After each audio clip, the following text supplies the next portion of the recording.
Okay, so we can start with the 3 bows to the Buddha. 1, 2, 3.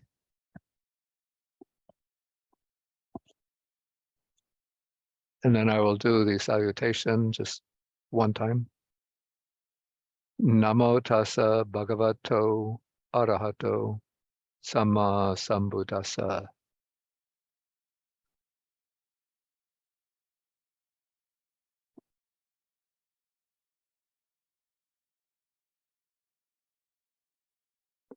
Okay, so now we come to a pair of suttas on the 5 hindrances. And I'm going to do the second one first, which is just the second one is just general, and then the first one is more detailed. Okay, so we're in the Book of Fives, and sutta number 52 speaks about, it uses the expression, a heap of the unwholesome. So the Pali is akusala rasi. Rasi means a heap or a pile. And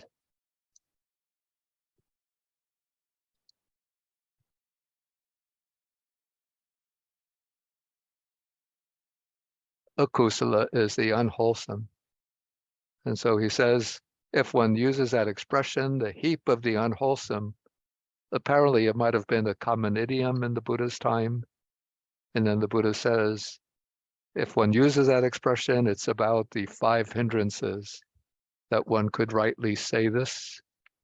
And so what are these 5 hindrances? And we just have them enumerated. The hindrance of sensual desire, ill will, tina mida, which is here translated dullness and drowsiness. Some places, some translators use sloth and torpor. Then we have restlessness and remorse, or restlessness and regret, and doubt. So these 5 hindrances are called the heap of the unwholesome. So this is just a broad statement about the 5 hindrances. And it seems to me, if the suttas were arranged in a more logical order, this one would come before number 51. Because 51 is more elaborate. Okay, so here the Buddha is speaking to the monks, and he says that there are these 5 obstructions. Here he uses a somewhat different term. Then hindrances, then encumbrances or burdens of the mind, and states that weaken wisdom. And so when these 5 things, 5 qualities or mental factors are called hindrances, they're called hindrances because they are the main obstacles to 2 achievements, 2 kinds of achievement. One is the achievement of samadhi, or concentration, and the other is to wisdom.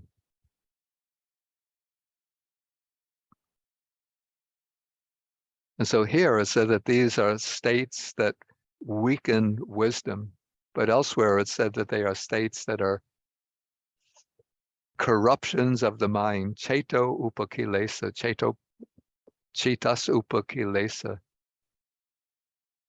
And then here it just enumerates them: sensual desire, ill will, dullness and drowsiness, restlessness and remorse, doubt.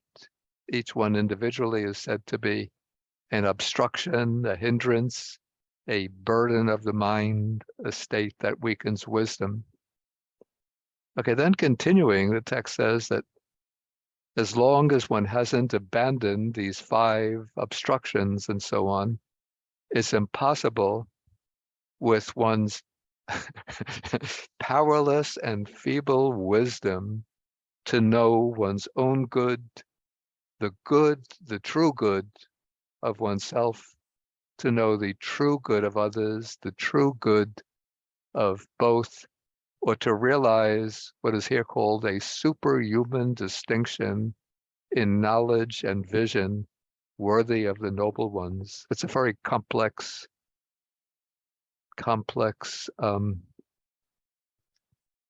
compound in Pali.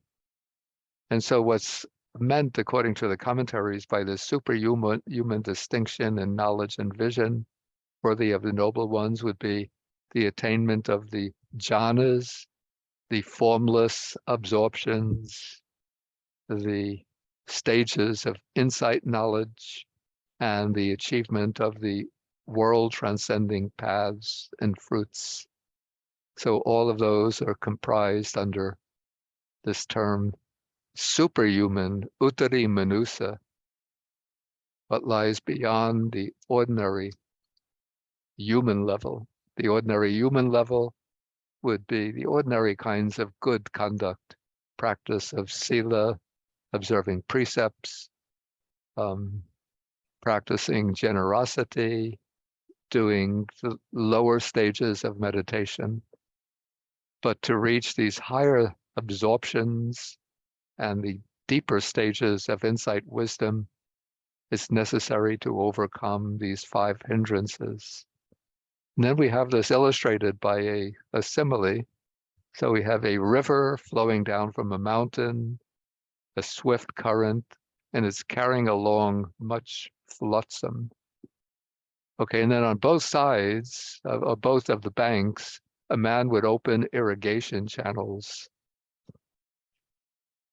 And when the irrigation channels are opened, probably they will be wide channels.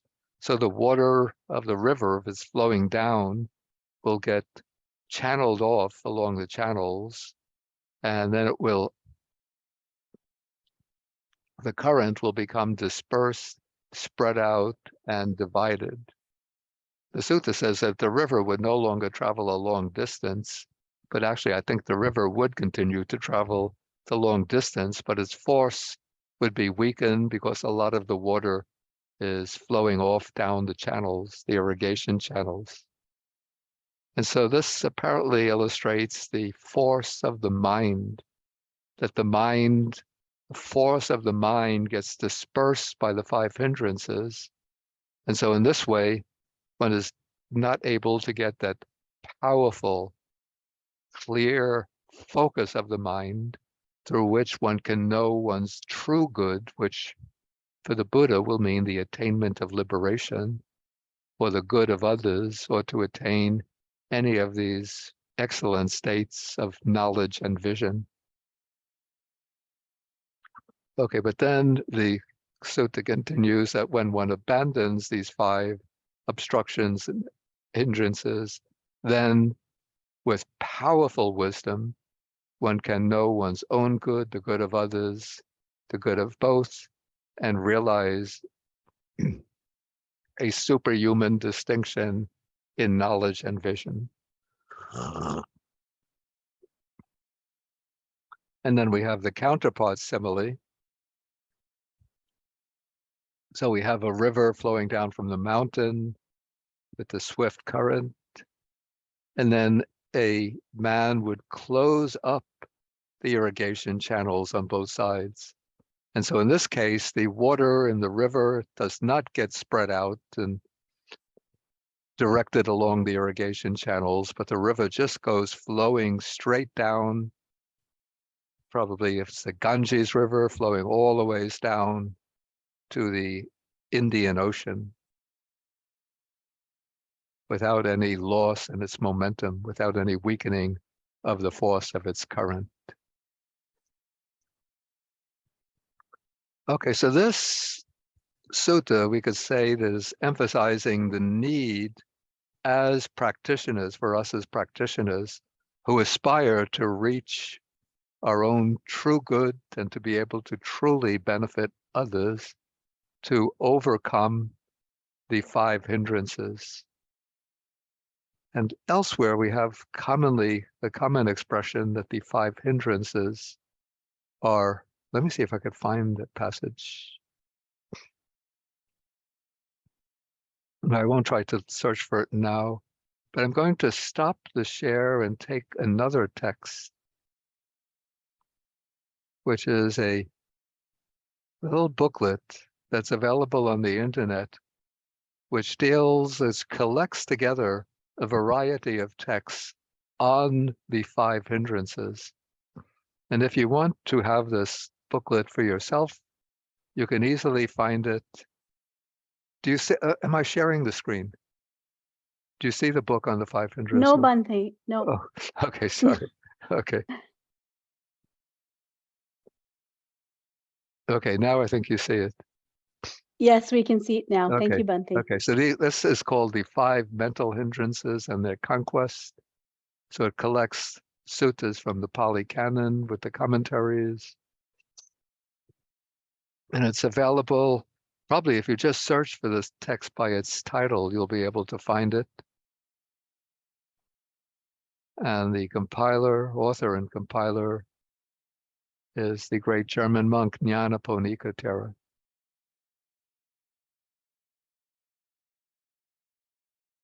And I think I found it on the website called Access to Insight.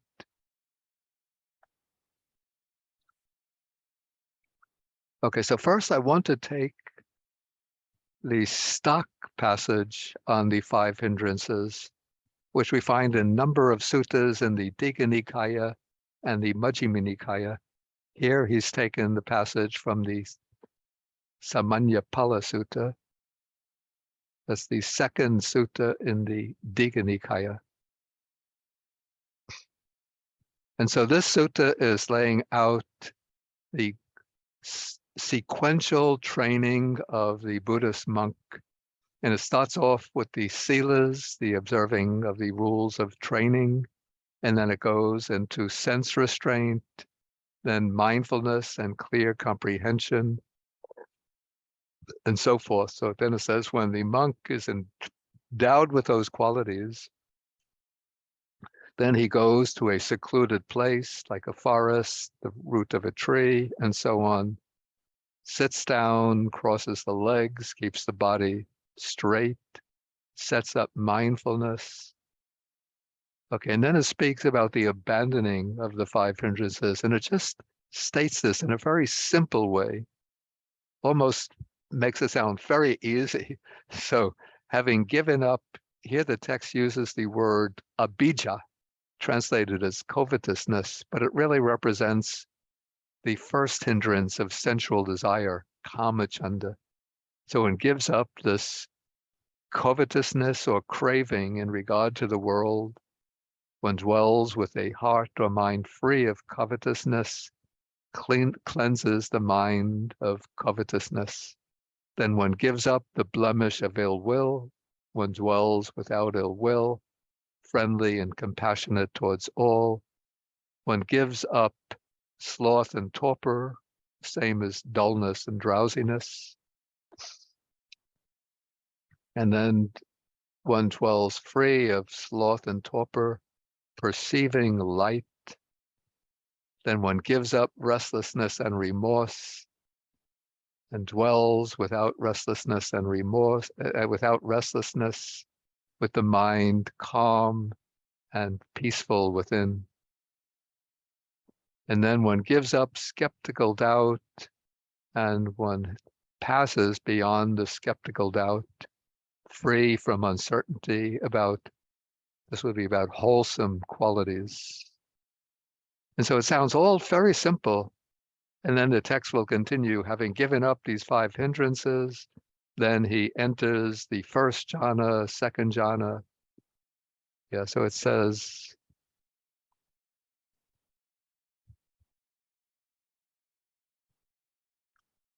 that detached from sensual desires, that detached from unwholesome states, he enters and dwells in the first jhana, then goes on to the second, third, and fourth jhana, all as though it's very simple and just takes place, just with one sitting.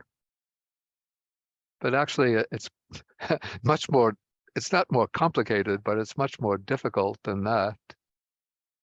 Okay, continuing, the text illustrates the abandoning of the hindrances with 5 similes.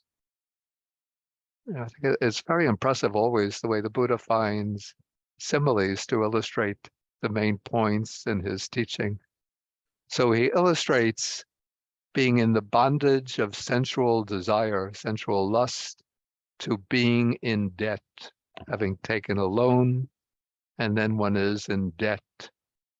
And then to overcome the hindrance of sensual desire, this is like after one takes the loan, one starts some business and the business succeeds and one gets a good income.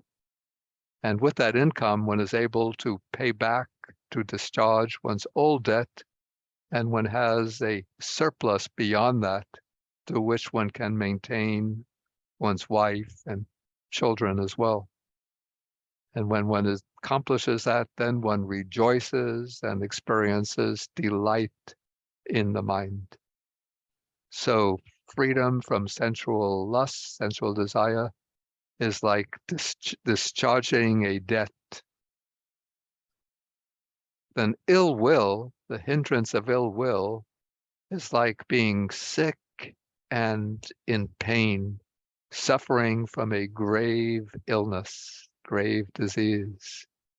But then one takes the appropriate treatment, and then sometimes later one recovers from that illness. And then when one's digestion improves, one regains one's strength.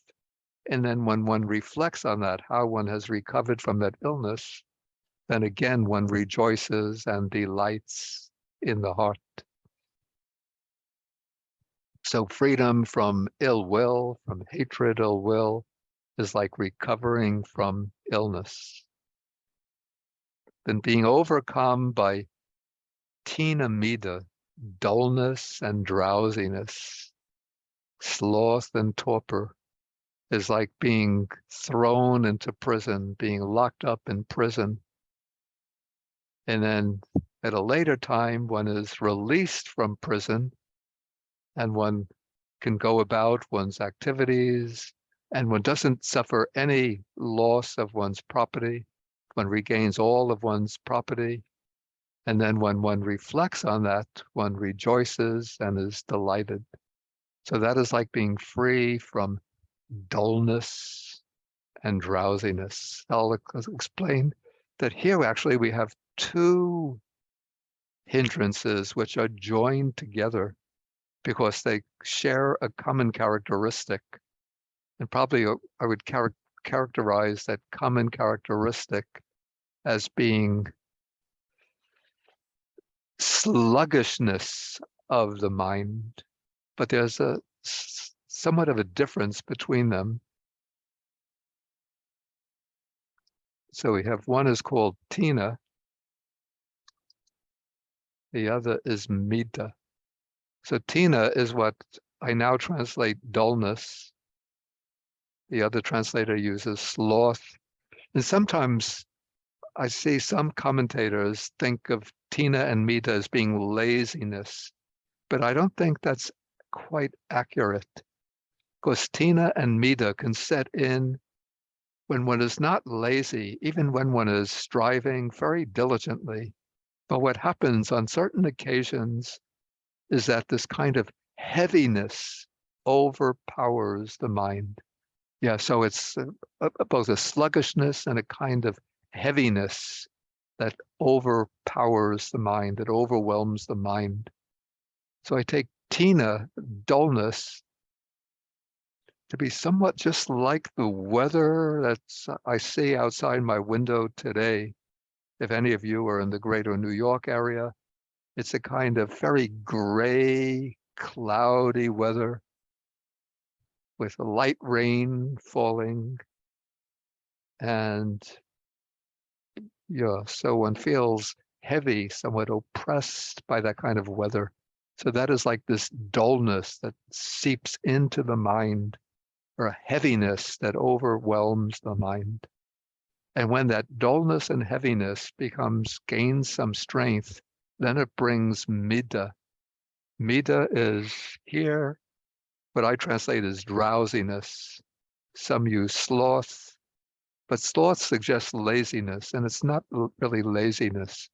But the mind, when it becomes heavy and sluggish, then it starts to drift off, so sort of to nod out, even though one has had a good sleep the night before, and it's maybe middle of the morning or early in the evening, and one is trying to meditate, but this drowsiness sets in and one starts to nod off.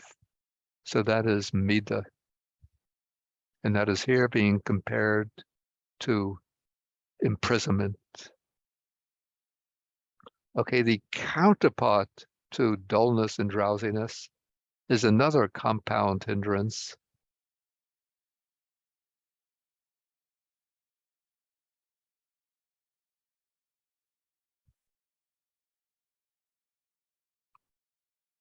And it's called udacha kukucha, which some translate as restlessness and worry. So restlessness is, I would say, is quite accurate for udacha. It's a kind of excitement of the mind, agitation. It's like a rippling in waves of thoughts, disturbing the tranquility of the mind. And then kukucha is not quite worry, because worry refers to the future. So you worry, what's going to happen tomorrow? What am I going to do tomorrow? What's going to happen next month? And so on. But kukucha refers to the past. It's a kind of scratching of the mind over things that one has done that one considers wrong, or things that one should have done, but one has failed to do.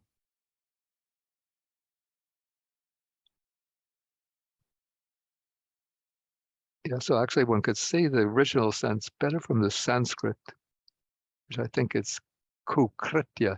So ku gives a sense of what is bad, and kritya is what has been done.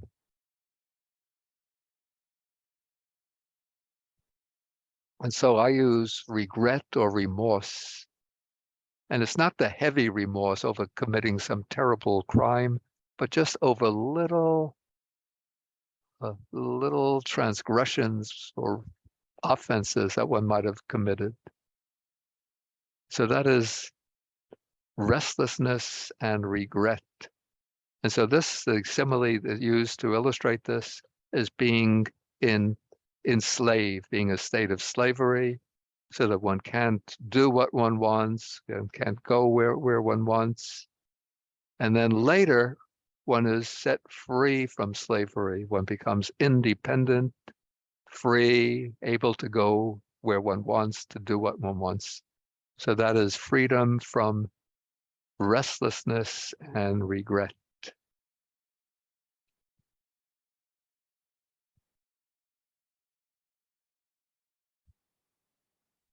And then here, in this sutta, we come to the hindrance of doubt. And doubt, the word doubt here refers not to what I call inquisitive doubt, where you have some questions about the Dhamma, things one is not clear about, things one is not quite convinced about, but it's a kind of what I call a nagging doubt that blocks one's ability to practice and progress, a kind of unsettled state of mind. So one is not able to come to a firm decision, a firm conviction about the truth of the Dhamma and about the, let's say, the effectiveness or validity of the course of practice laid down in the training. And then the simile compares this to a man traveling through a wilderness where there is no food and much danger.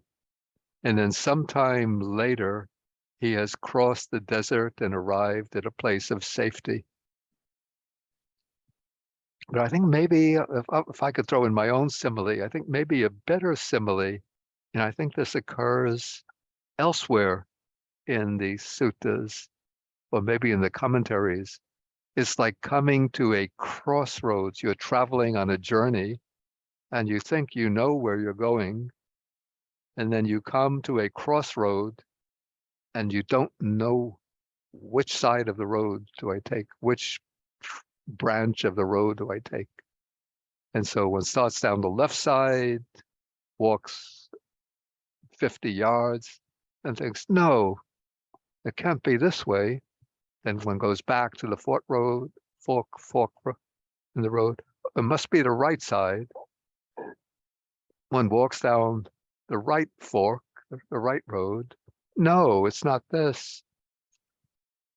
And so one is unsettled. One doesn't know which way to go.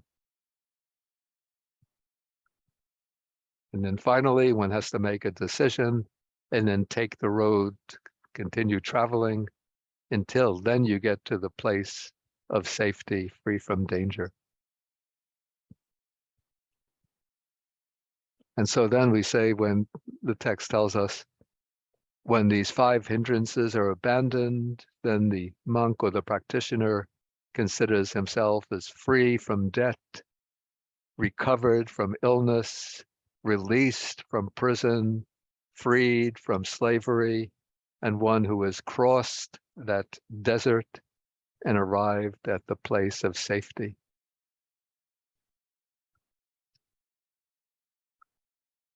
Okay, so this is the sort of general passage on the 5 hindrances, but elsewhere in the suttas, we find many suttas, because the big problem we find is always as practitioners is how do we deal with these 5 hindrances? Because it's quite natural for those 5 hindrances to arise, and people differ with respect to which hindrances become most prominent within their practice. You know, when we engage, before we take up the practice of meditation, you know, we're not clearly aware of these states that we call the hindrances. In fact, we don't even have the term hindrance to apply to them. We just take them to be the normal, natural functioning of the mind. But when we start to practice and we aim at some state of mental collectedness or samadhi, attainment of insight, knowledge, then we run up across these states of mind, and then we can recognize them as being hindrances. And then through the lens of our practice, we start to see which hindrances are more prominent within our own mind.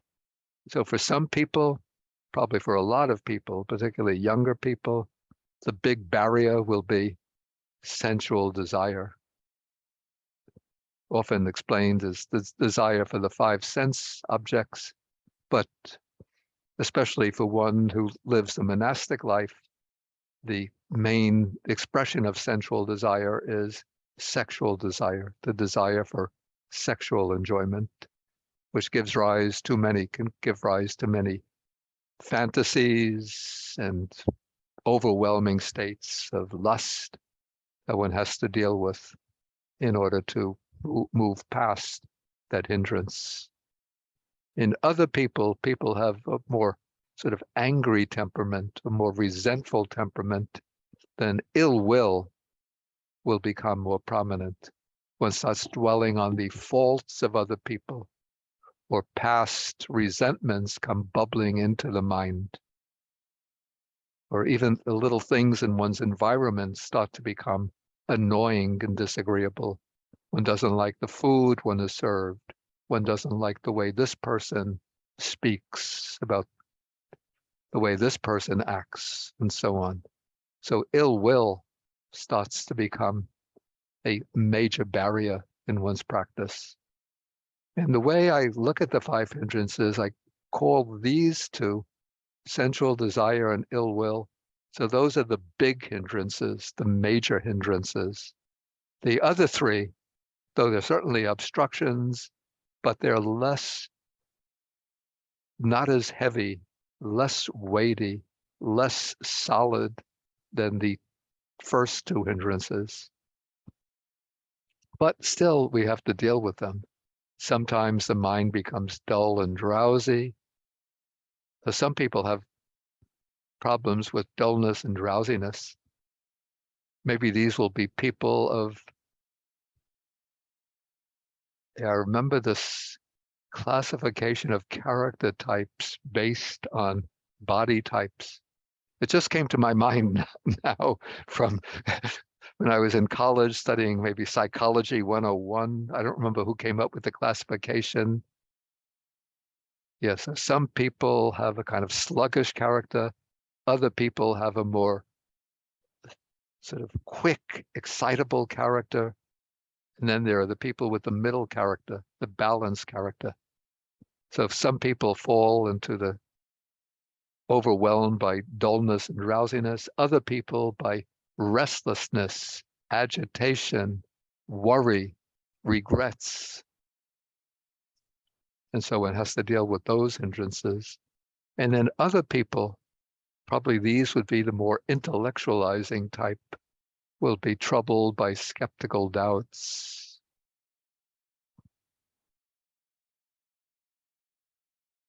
Okay, so those are the way we distinguish the 5 hindrances. And now let's look at the texts that deal with the hindrances individually.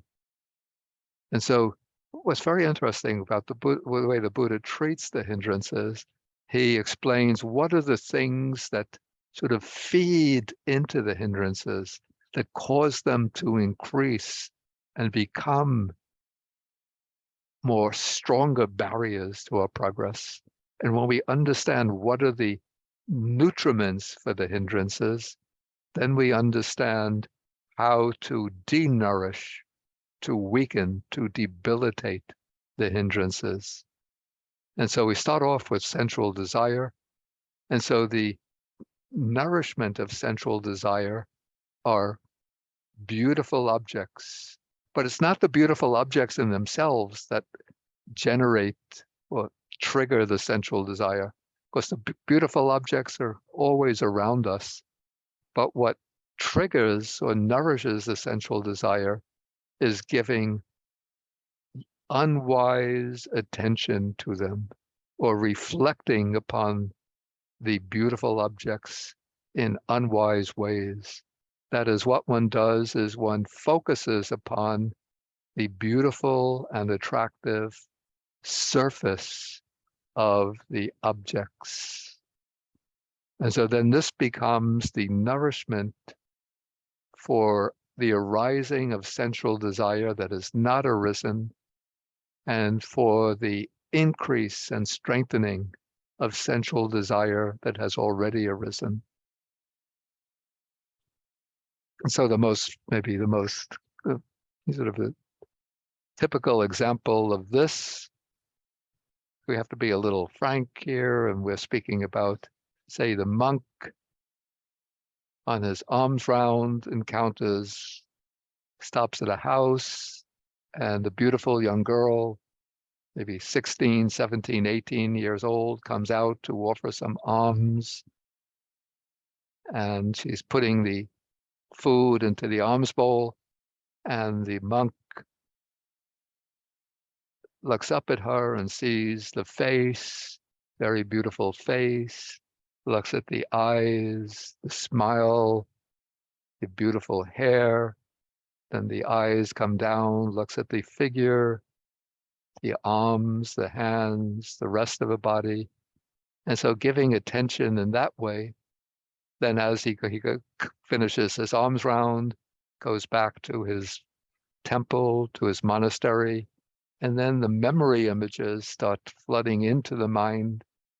And because he gave unwise attention to these beautiful objects, and then the sensual desire that had previously been dormant now arises and becomes increasingly stronger.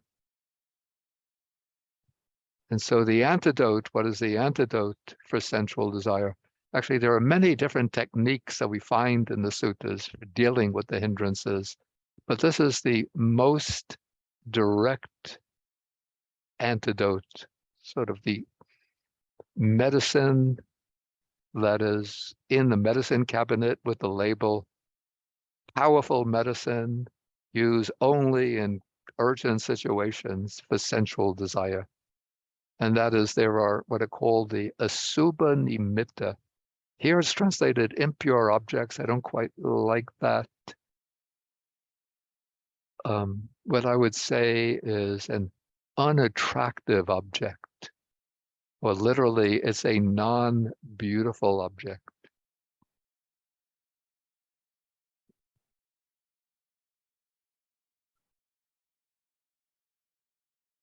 Yeah, here, this is the compiler's comment, identifies impure objects, particularly with the cemetery meditations given in the Satipatthana Sutta and the Visuddhimagga.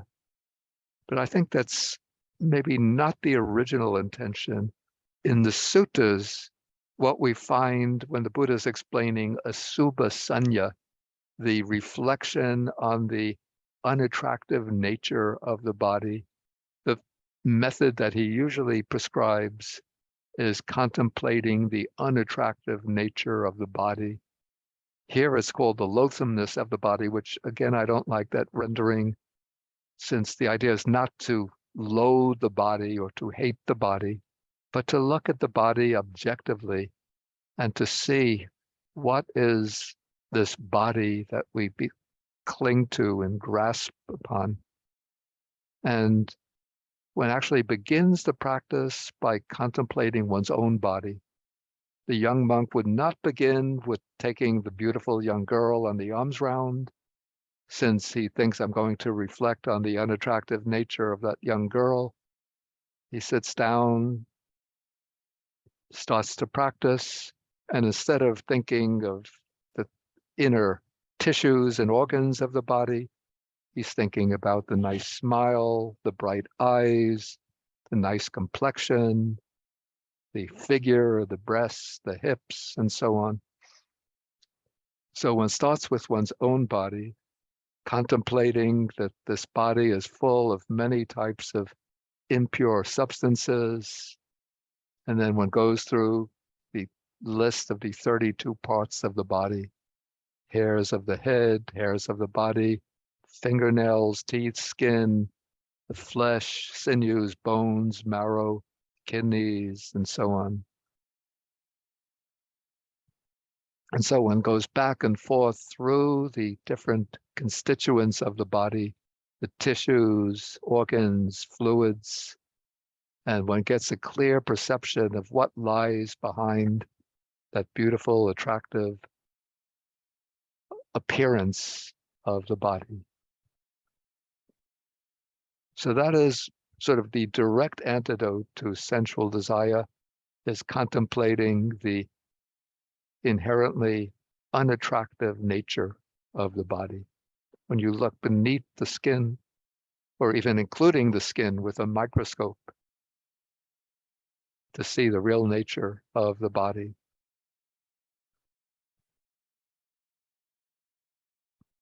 There are various other methods that are given, but we don't have to go into all of those details here.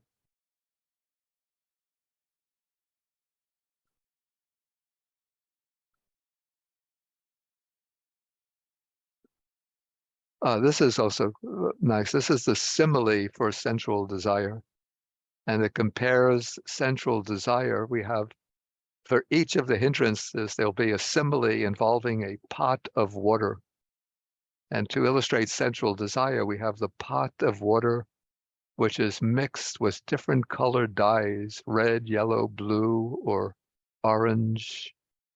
And then when the water is mixed with these colored dyes, so then a person with good sight would not be able to see his image in the surface of the water. And so in the same way, when the mind is overwhelmed by sensual desire, and one can't see the release from sensual desire, then one doesn't really understand one's own good, the good of others, or the good of both. Okay, then we come to the hindrance of ill will. So the nutriment, the sort of direct cause for the hindrance of ill will, is said to be objects causing aversion. I think the Pali expression is patiga nimitta. We could say a repulsive object. And so this would be giving attention, maybe in the case of ill will, as ill will directed towards other people. So this would be thinking about people that one dislikes and fixing upon or focusing upon their disagreeable qualities, their offensive ways of speech, their disturbing ways of behavior, and especially in their direct relationship to yourself. So when you think about how they spoke rudely to you, how they were aggressive towards you, how they might have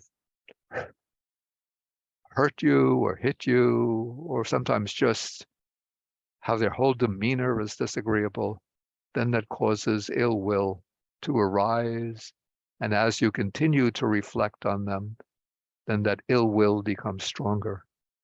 So the way to overcome ill will is said to be the liberation of the heart by loving kindness.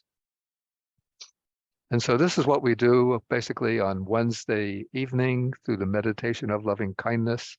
And one doesn't begin with the person who is most disagreeable, but the systematic way of doing this is to begin with oneself to get a sense of how you yourself want to be well and happy. Then you bring in some dear people, some acquaintances or neutral people, then some people maybe who are slightly disagreeable, until finally you could even extend the loving kindness to the very disagreeable people, realizing that all people want basically to be well and happy. And so you share that wish with others. And in this way, you develop that heart of loving kindness till it becomes powerful and joyful and uplifting, and drives away even the slightest tendency to ill will and resentment.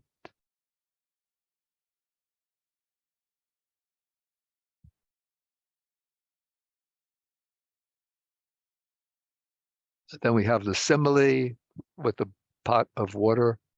So here, ill will is compared to the water that's been placed on a stove and is heated by the fire, that the water starts to bubble and boil. And so that's like a mind, when you look in your own mind, when it's overcome by anger and hatred, you can see it's boiling over with hatred, with anger.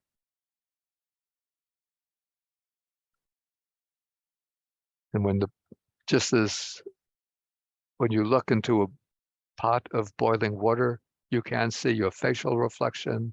So when the mind is bubbling over with ill will, then you can see your own good, the good of others, or the good of both. Okay, sloth and torpor, or dullness and drowsiness. Yeah, this one, okay, so here we have the nourishment for dullness and drowsiness. So here we have a list of factors,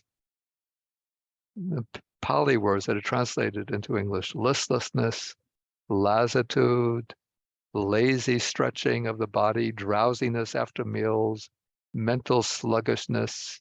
Then giving unwise attention to this, that is the nourishment for the arising of dullness and drowsiness, and for nourishing or strengthening arisen dullness and drowsiness. And then the antidote is, let me just go back here. I have to say that I have some problem with this, because it seems that these states that are enumerated here are roughly synonyms for sloth and torpor, or dullness and drowsiness. And so just giving unwise attention to these. Yeah, I don't see how that can cause dullness and drowsiness to arise, because these states seem to be just variants on dullness and drowsiness already. Okay, so then how to overcome dullness and drowsiness? So here the text says we have the element called arousing one's energy, the element of exertion, and the element of continuous exertion. So these are actually 3 stages in applying energy, or 3 stages of right effort. So the first stage, when you're getting dull and drowsy, you arouse your energy. Then as that energy gains strength, it turns into the element of exertion, where the energy is strong enough to be able to knock away, to dispel any drifting of the mind towards dullness and drowsiness. And then comes the element of continuous exertion.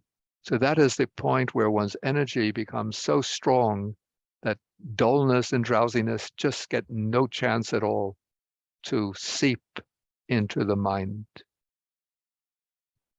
And so it says, giving wise attention to these, that's the way to denourish arisen sloth and torpor, and to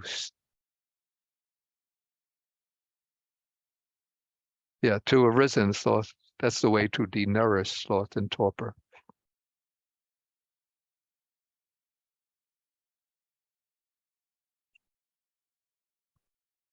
Yeah, what I found particularly maybe useful for getting rid of, at least for laziness, maybe not sloth and torpor, but for getting rid of a tendency to laziness, is to do the contemplation of death, to recognize that death is inevitable. Someday I have to die. And so this is the time to make an effort so that I'm not overwhelmed by death when it arrives.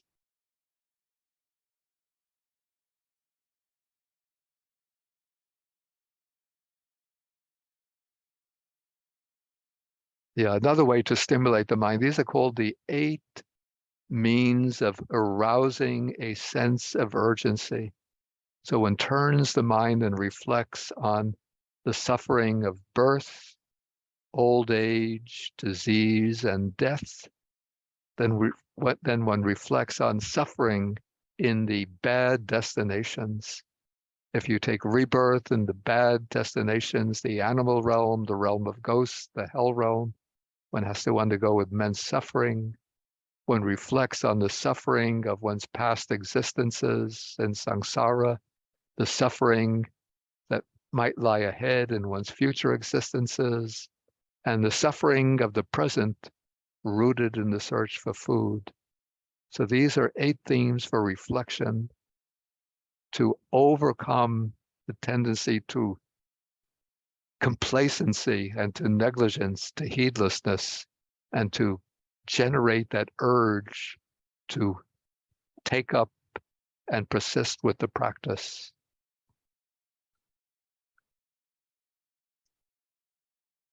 Yeah, then there's a sutta here where the Buddha gives various methods to Moggallana and how to overcome drowsiness. What's often recommended, particularly if you're practicing alone, so you won't be disturbing others, if you find that the mind gets overcome by drowsiness, what you could do is break the sitting posture and do walking meditation, not the very slow type of walking meditation, but walking at a moderate pace and not breaking the step up into phases, lifting, picking, pushing, placing, pressing, but just being aware of each step, right, left, right, left. And that way the mind gets aroused. And after the mind gets aroused, then you can go back to the sitting meditation. Okay, we'll continue a little further. A lot of text here, but let's get the simile. Yeah, the simile, the water simile. Here we have the pot of water that's covered over with moss and various kinds of water plants. And so when the water is covered over with moss and algae, and then you look into the water, you can see your own reflection. So that is like the mind that's overcome by sloth and torpor. Then restlessness and remorse. Here the text says, again, it's a little bit tautological. There is unrest of mind, and frequently giving unwise attention to this unrest of mind is the nourishment for restlessness and remorse. And then the antidote is giving wise attention to quietude of mind.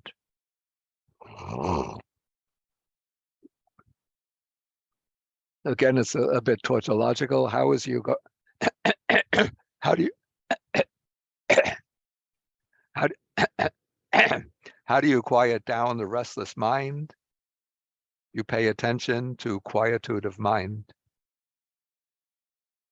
But the way that's generally recommended for dealing with restlessness, and this is what we find in the suttas themselves.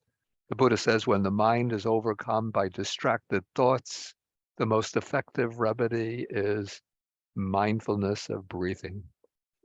Or choose any kind of very simple, narrow meditation object. Can be the attention to the breath, particularly around the nostrils or upper lip, where you have a narrow point of focus.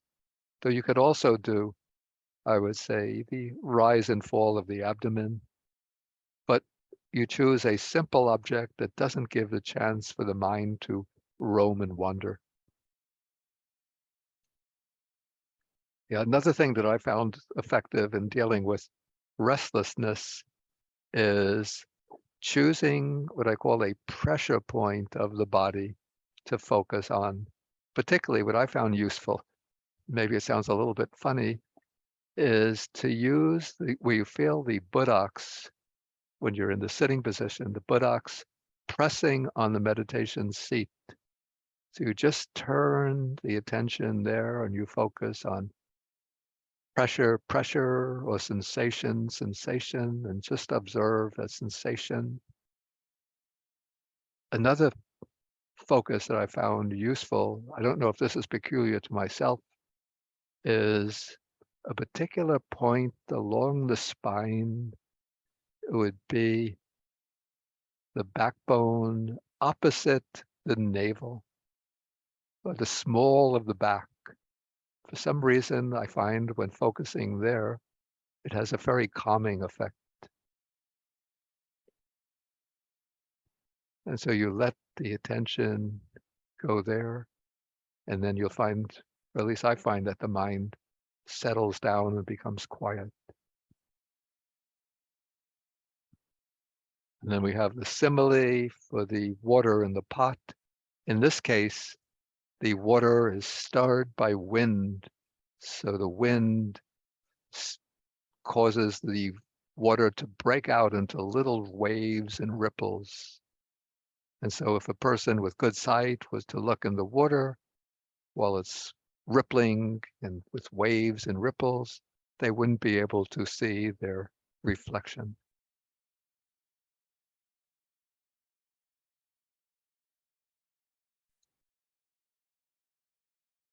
Okay, so and then the text says that there are things, but now we come to the fifth hindrance, the hindrance of doubt. And there are things causing doubt. And what nourishes doubt is giving unwise attention to them. So continuing to focus on things that cause doubt. And then the antidote to doubt says that there are things that are wholesome and unwholesome, blameless or blameworthy, noble or low, and contrasts of dark and bright mental states, frequently giving wise attention to them that is the way to denourish and to debilitate doubt. In my own experience, what I found most useful when dealing with doubt is simply not to pay attention to the doubt. That is, if the doubt arises, say when sitting in meditation, the doubts, questions arise, just put them aside, realizing I don't have to settle those doubts during the session of meditation. I could just put them aside, deal with them later. And if there are major doubts about, say, points of Buddhist doctrine, what I say is just realize I don't have to settle all of these doubts in my lifetime, but I just have enough confidence in this practice to know that it's sufficient to achieve the goal that I set for myself, which is to purify and to liberate the mind from suffering. Okay, maybe we could have some time for questions. There's a lot more on the 5 hindrances in this booklet, but we can't deal with everything. But if you want sort of detailed information, then I just suggest that you download it from the internet. Okay, let's see if there is anybody have questions. Okay, I see Chandana. You can unmute. Good morning, Bhante. Good morning. Thank you for the teaching. This one was very helpful for me because I'm very grateful for that, because I'm just finishing online study retreat, and we did deal quite a bit on the hindrances. And my question, please, on the 5 hindrances, you did mention about the superhuman distinction in knowledge developing. Yeah. Does that mean total eradication of the 5 hindrances, or toning them down would also be helpful? Well, of course, toning down the hindrances is helpful, but to actually, according to the text, in order to achieve what's called that superhuman distinction of knowledge and vision, then it would be necessary for the hindrances to be not necessarily eradicated, because eradication implies probably the attainment of the stage of arhatship for all of them, but it would imply that they are suppressed. Yeah, that they're suppressed through the application of the appropriate remedies, so that they're no longer able to actually hinder the mind. Thank you, Bhante. Yeah. Okay, Samantha. Okay. Thank you, Bhante. I just want to clarify now what we would the session. So are there 2 ways of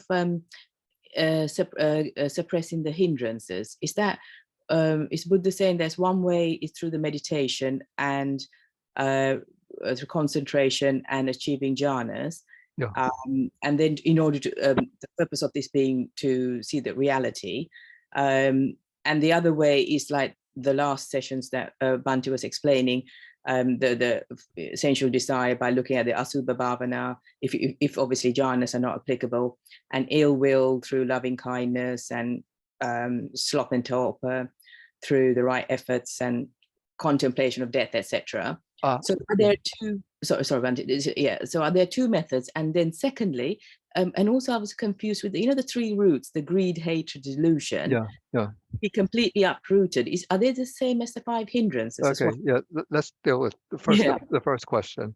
Yeah. Yeah. Okay. So what I would say is that in one's sort of endeavor to overcome the hindrances, one begins generally with what I call a simple object of meditation, or whatever kind of meditation object suits one's personal preference.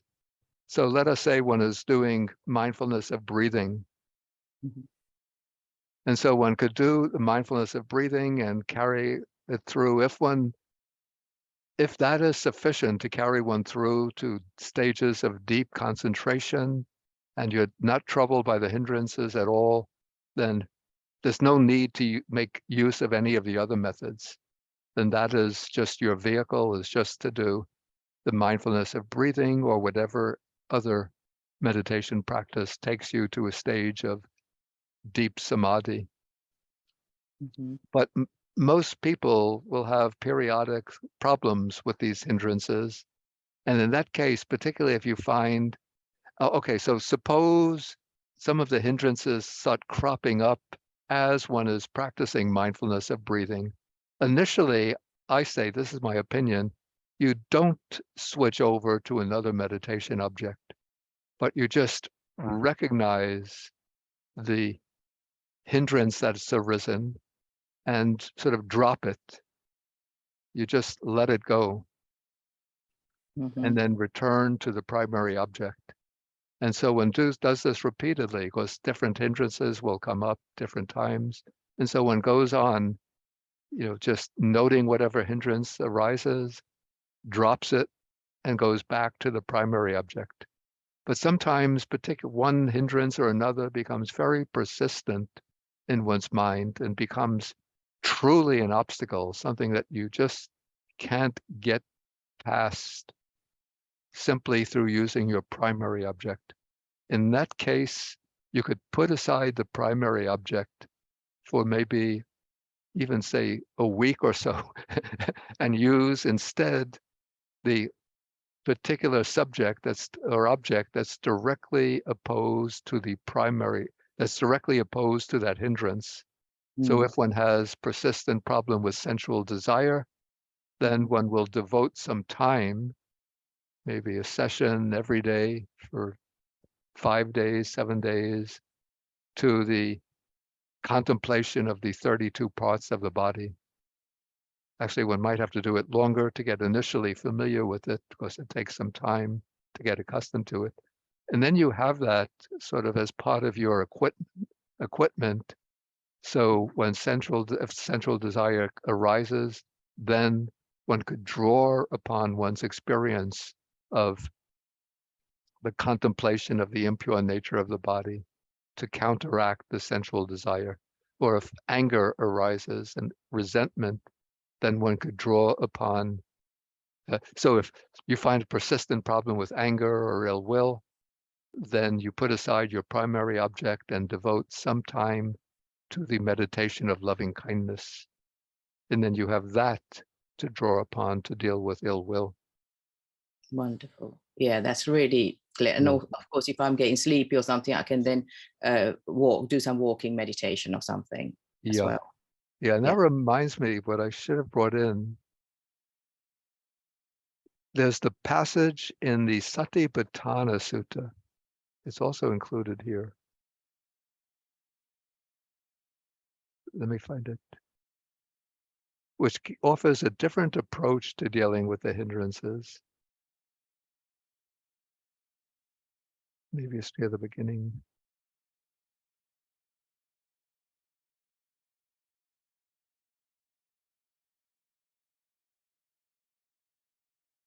Yeah.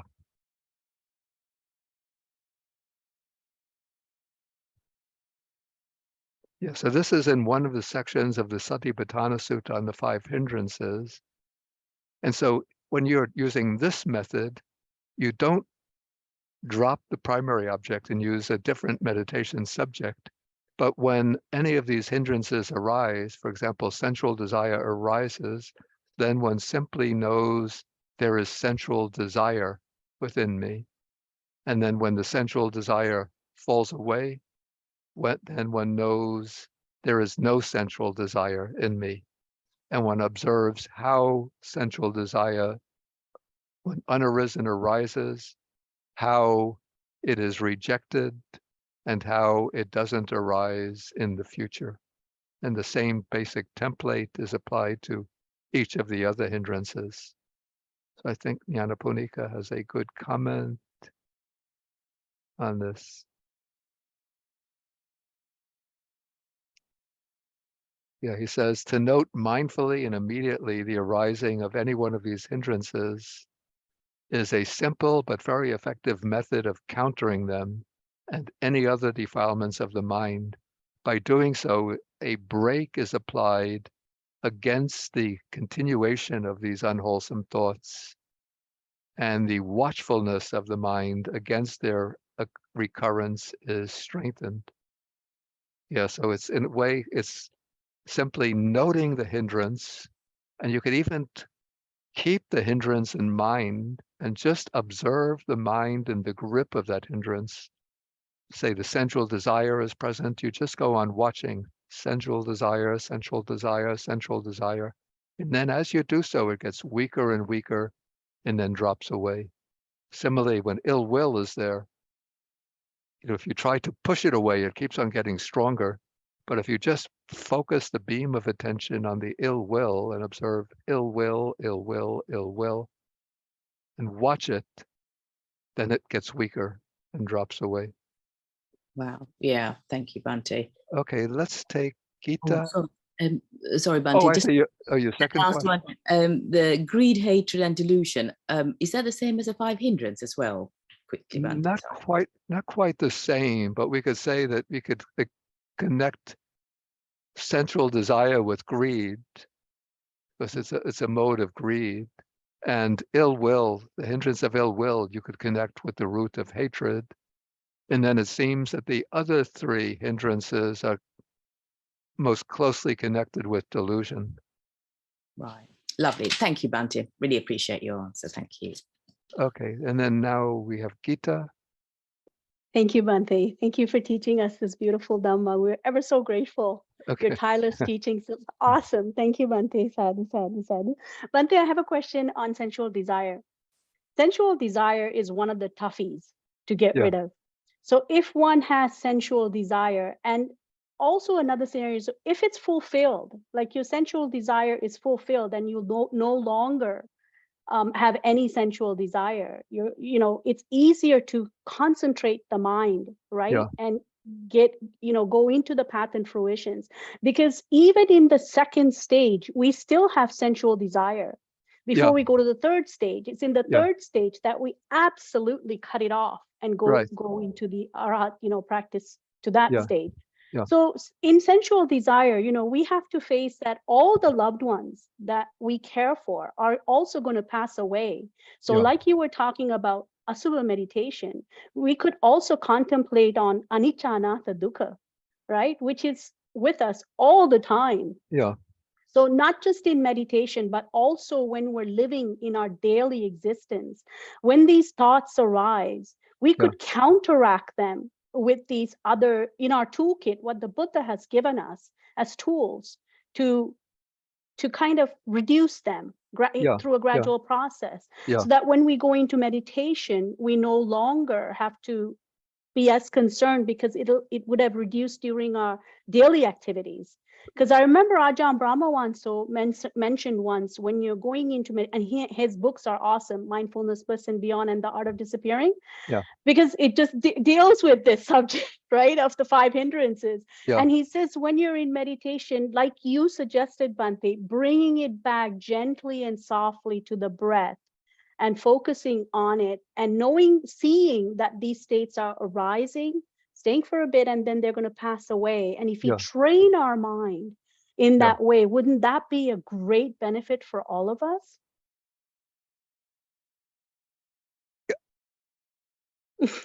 I lost You lost the question. Yeah, it's just the tackle sensual desire. Certainly the reflections, you do the reflections in daily life, then that certainly makes it easier when you sit in meditation to overcome the hindrances. Was that the point of the question? Yes, that's what I was. It's Yeah. not just in meditation cushion, you just, because then everything comes crashing down. But if you can practice it when your eyes are open and when you see this is happening, Certainly. anicca anatta dukkha, right? Certainly using these reflections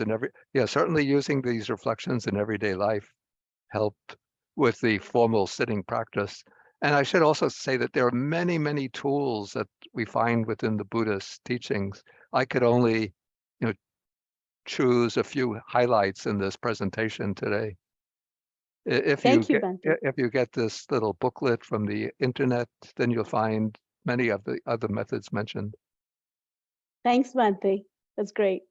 Okay, I think we're going to have to end for the day. I was going to do 4 suttas today, but we only did 2. Okay, so we'll end with the sharing of the merits. Yeah, next week will be a very, very controversial sutta that I'll be doing. I'm sure it will stir up a lot of excitement. So please join us next week. Okay, so we're going to do the sharing of the merits. So we share the merits with the devas, the bhutas, the fair spirits, and then with all suffering beings throughout the world. Akasata chabumata deva naga mahidika punyantang anumoditva chirangra kantu sasanam. Akasata chabumata deva naga mahidika punyantang anumoditva chirangra kantu desanam. Akasata chabumata deva naga mahidika punyantang anumoditva chirangra kantu mang parang dukkha pata chani dukkha bhaya pata chani bhaya soka pata chani soka antu sabepi panino. May those in suffering be free from suffering. May those in fear be free from fear. May those in sorrow be free from sorrow. May all beings also be thus. And then we go sadhu, sadhu, sadhu. Okay, so Down to Bhante. Thank you, Bhante Bodhi. okay, thank you. Okay, thank you for joining. Thank Okay, you so much, Bhante. okay, thank you for joining. Okay, thank you. Okay, thank you all for Ruan joining. Sadai. Have a great lunch, Bhante. Okay, Namo thank you. Buddhaya. Bye, Bhante. Okay.